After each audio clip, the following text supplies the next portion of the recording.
নমস্কার বন্ধুরা, চলে এসেছি আজকে আরেকটা রেসিপি নিয়ে। দেখতে পাচ্ছেন এখানে এটা চিকেন ম্যারিনেট করেছি, জাস্ট করেছি। এটা পুরো চিকেনের ব্রেস্ট পিস আছে। তো এতে আমি মশলা দিয়েছি গোলমরিচ গুঁড়ো, নুন, আদা রসুন কাঁচা লঙ্কার পেস্ট, কাশ্মীরি লঙ্কার গুঁড়ো আর গরম মশলা।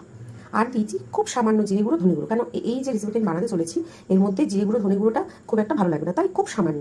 বাকি সব আপনাদের স্বাদ অনুযায়ী দেবেন। মেখে আমি রেডি করে নিয়েছি। ব্যাস এবার এটা ম্যারিনেশন হতে আমি 1 ঘন্টা রেখে দেবো। গরম জল দেখতে পাচ্ছেন, উঁচু করছে, ডিম দিয়ে দিয়েছি 3টে। এবার দিয়ে দেওয়ার পালা কিছু সবজি। আমার কাছে ঘরে যে সবজি অ্যাভেলেবেল ছিল আমি সেগুলোই দিয়ে দিচ্ছি। আপনারা চাইলে এর মধ্যে ব্রোকলি দিতে পারেন, বেল পেপারস, ক্যাপসিকাম এইসব দিতে পারেন, সুস্বাদু হয়।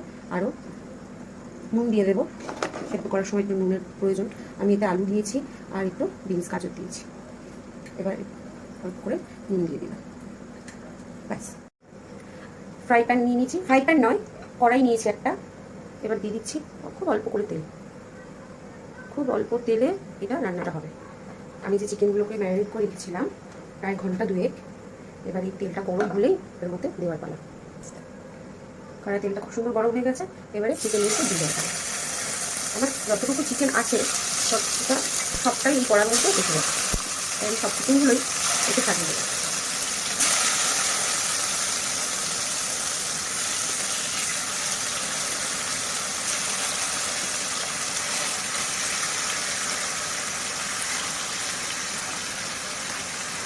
সবগুলো এসে গেছে খুব সুন্দরভাবে। গ্যাসের ফ্লেমটাকে আমি এই সময় লো টু মিডিয়ামে রাখবো, কেন এটাকে সেদ্ধ করতেও খুব ভালো করে হবে আর ফ্রাইটাও করতে হবে। ঢাকা দিয়ে দেবো, দিয়ে রান্না করবো। এবার একবার খুলে দেখে নেব কতটা কি হলো। এবার আমি এগুলোকে আস্তে আস্তে করে উল্টে দেবো, দিয়ে এবার আমাকে ফ্লেমটা বাড়িয়ে দিতে হবে, কেন চিকেন থেকে অনেকটা জল বেরিয়েছে। চিকেনগুলো আশা করছি সেদ্ধ হয়ে গেছে। এবার এই সাইডগুলো এই জলেই সেদ্ধ হয়ে যাবে সুন্দরভাবে।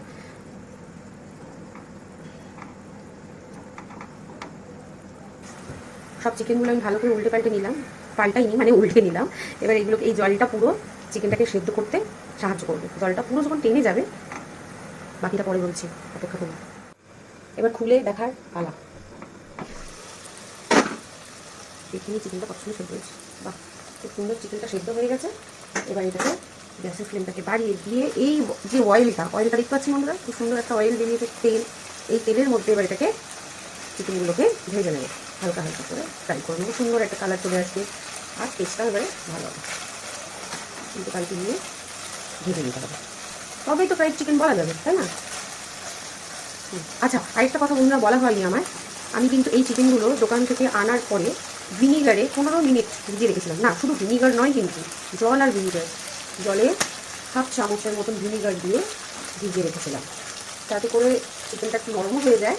আর এর যে চিকেনের মধ্যে অনেক সময় দোকান থেকে আনার সময় ব্লাড থাকে ওইগুলো পরিষ্কার হয়ে যায়।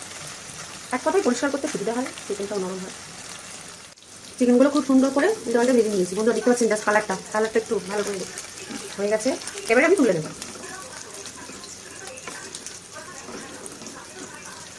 প্লেটে, হ্যাঁ, কড়াইতে যে বাকি তেলটুকু আছে তার মধ্যে অল্প করে আমি বাটার দিয়ে দিলাম, একদম অল্পই দিই। তবে আপনারা বেশি খেতে চাইলে বেশি দিতে পারেন, আমি খুব অল্পই দিলাম। তেলের সাথে বাটারটা খুব সুন্দর মেল্ট হয়ে যাবে। হয়ে গেলেই আমি এখানটায় দিয়ে দিলাম কাঁচা লঙ্কা, আদা আর রসুন পেস্ট ঠিক বলবো না, জাস্ট দেখতেই পাচ্ছেন কেমন একটু দাঁড়া রয়েছে, প্রপার পেস্ট করি। এটা ততক্ষণ ভাজবো যতক্ষণের কাঁচা গন্ধটা না চলে যাবে।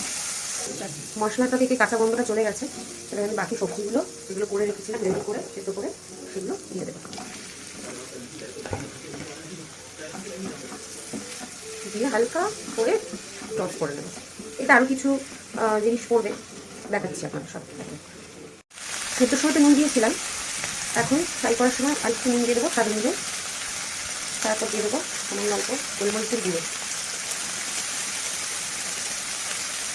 আর দিয়ে দেবো এখানে চিলি ফ্লেক্স আর অরিগানো আছে, ছড়িয়ে দেবো, দিয়ে একটু ভালো করে নেড়ে ফেলে নেবো।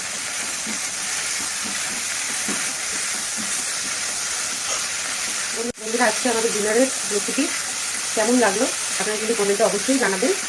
আর এই ভিডিওটা আমি যেদিন বানাচ্ছি ওইদিন ছাড়বো না, তারপরের দিন ছাড়বো।